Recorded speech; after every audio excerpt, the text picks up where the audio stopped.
This is your City Council Roundup, a recap of what's happening at City Hall with John Ongaro. The views expressed in this program are solely of those of the host and not necessarily those of the radio station or its partners. It feels like it's been forever since we've done one of these. It's been a while. It has, yep.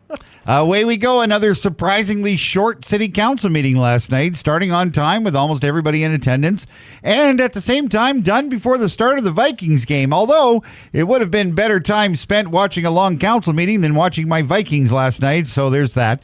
Couple of things on a fairly short agenda last night, one of them being the Boulevard Gardens plans. This has come back to council several times in the last year. Just to review, it's the city's way of organizing and controlling gardens that you plant on your boulevard. The garden you want to place on your boulevard needs some management. City staff and outside proponents of this idea have done an enormous amount of work on this.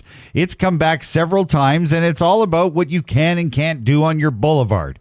Now, I won't spend time getting into the exact rules for this because there's a lot of them. But you can go to the city's website and read the reports, and you too can start preparing to plant your boulevard. And we kept hearing last night the height restrictions of 1,600 millimeters, which started to confuse me because I don't know what millimeters are. So I had to look it up. Just a little over 5 feet, or 62.99 inches to be exact. You can have stakes in your boulevard garden. Like, you know, the posts, not actual stakes. I was thinking. And you can also put up things to hold your tomato plants up, but they got to be temporary. There's all kinds of rules, including pesticides that you can't use. You can't use poison to keep rodents out. There's a lot. As I said, it's been back and forth a few times, but it was all passed last night and on to ratification. So happy gardening on your boulevard. Last night also saw a deputation from former mayoral candidate Shane Judge, whose deputation last night presented his idea to streamline administrative and back-end services for T-Baytel, Hydro, City Admin, Police, and just about everybody else to essentially move them all into one system for HR and money and otherwise. Mr. Judge also did his homework, but this is one that will never happen. It's an incredibly complicated idea designed to save maybe 10 to 15% in back-end costs. But after talking with the city manager pretty much said this is awfully complex and not sure it'll ever happen. But good attempt. Finally, we'll wrap up with a topic that started the evening last night from city communications staff. They were on hand to give an update on the city's podcast called The Minutes. That's released every Wednesday. They started with an explanation of what the podcast is all about. Just in case you've never seen it, it's to connect with the community and provide detailed insights on city decisions, offering reviews of decisions made at city council meetings and interviews with municipal leaders within city administration. They went on then to explain that, quote, each episode includes a summary of items discussed, a rundown of meeting items, an explanation of the decisions and their impact, next steps, and context of both the items under discussion. Well, that sounds kind of familiar.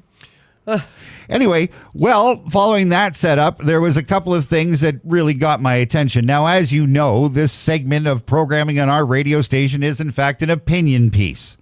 The Minutes from the city is not. It's a review of the city council meeting and doesn't really dive into the other stories behind the topics at council.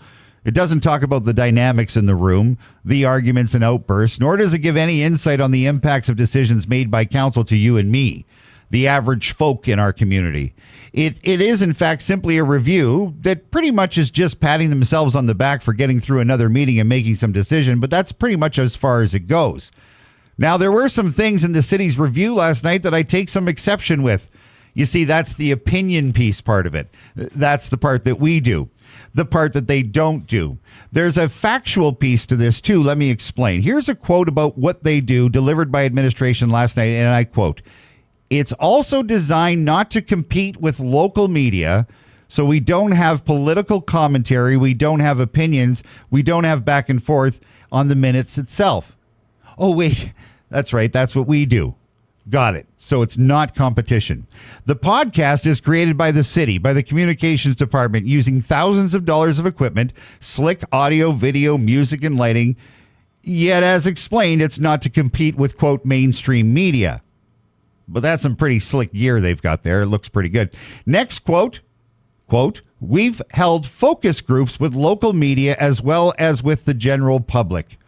Let me be very clear and some insights on that. Acadia Broadcasting has never been asked to participate in any communication focus groups, including focus groups for internally produced podcasts by the city. Not ever, not once. We've held focus group with local media. Well, not once. We are often completely neglected as local media by the city because they have their favorites, and we're not one of them. And that could be because we give opinions at times, mostly on Tuesday mornings just after 8 o'clock, and opinion pieces. It's what we do, it's what our listeners like, and what they ask for. But administration, please, when talking about local news media, as you said several times last night, and your discussions with them, can you please start to mention that Acadia is not included in that? Even though we have a very capable news department, hourly local news, etc. The next quote. The podcast, quote, comes out on Wednesdays so that the media gets a full day and a half to get their stories out. So we're not competing with them. So they can get their stories out first and we can get our version out. So you wait a day for the news stories to come out, then give your internal government funded version of what happened at the city council meeting, quote, and then we can get our version out. Doesn't that sound weird? Does that imply that local media's version of what happens at city council is wrong and that you need to correct it and your version is different? Let that sink in for a second. And here's some news from administration's presentation last night, too. The city's podcast, The Minutes, is going mainstream. That's right. Since they, quote, worked with local media, not us, but since they worked with local media, they're now going on television. That's right. Announced last night, The Minutes will air on local television. Interesting. So follow-up question. If I was in the chambers, I would have asked this. My question is this. How much revenue will be generated from passing that to TV? And how much revenue will the, quote, local media, not us, make from this tax-funded podcast? I guess it's too bad we're not working with all local media and everyone doesn't get a fair shake. We'd happily discuss airing The Minutes on our radio stations, but apparently our newsroom or radio stations don't count as local media to city administration. We'll wrap up the review of the presentation with this. Administration provided some stats for the tax-funded podcast and initiative over the last year. They're averaging 189 views a week. 43 views per week on YouTube. 189 views a week. By the sounds of their explanation last night of the process and how this podcast is being put together, it sounds like an awful lot of hours gathering information, meetings, production of the piece, editing and distribution of the piece. Trust us, we know this is a lot of work, but 189 views a week? It's kind of cute.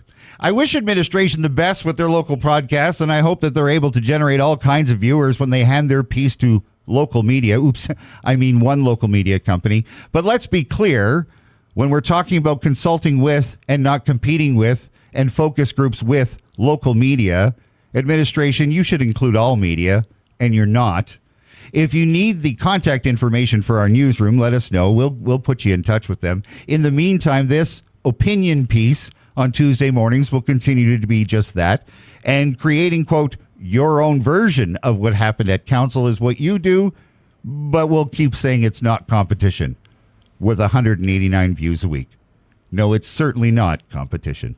The meeting wrapped up just before 7:30 last night. It was a short one. All right, just ahead of kickoff. Yeah, which was good. Nicely timed. Okay, so my assumption is tomorrow's edition of The Minutes will be about the minutes of the minutes, when you think about it. Right. Well, it's a little bit of patting each other on the back. And the other thing that last night, which I found interesting, is that the counselors, a few of them, one by one, congratulated administration for putting this piece together. Listen, Jeff Walters is a talented broadcaster. Good guy. And he absolutely is a good guy. This is his job. But I'm thinking he's spending an awful lot of time on this, which is just reviewing what happened Monday night, which is fine. And I don't consider it competition. I think it's copying a little bit, but whatever. at the same time, let's be clear, they do not have opinions, and they are really celebrating what happened Monday night and reviewing it. And they have a great little interview with somebody from administration to explain in layman's terms. I don't have the time. We'd have to drop an awful lot of songs for me to kind of break all that down.